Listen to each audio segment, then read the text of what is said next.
In today's video, I'll show you how to call another workflow in N8 and a powerful feature that helps you connect multiple automations and keep your processes clean and modular.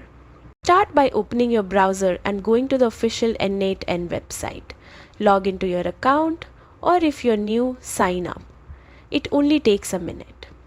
Once you're in, click on Create Workflow to start a new one. This will be your parent workflow, the one that triggers another workflow to run. Now, before linking workflows, you'll need a child workflow, the one that gets called.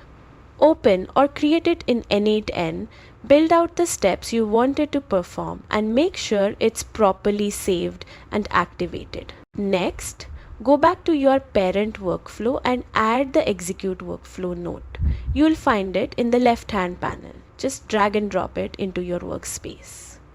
Then, configure it by selecting your child workflow from the drop-down menu.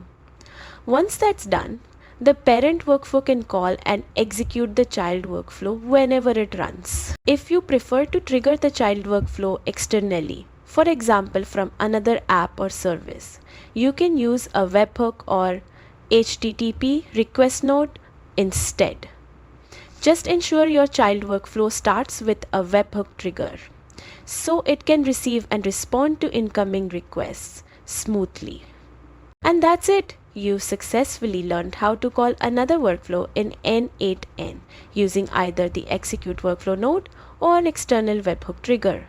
This method keeps your automations modular, flexible, and easier to manage. Don't forget to like and subscribe for more N8n tutorials and automation tips.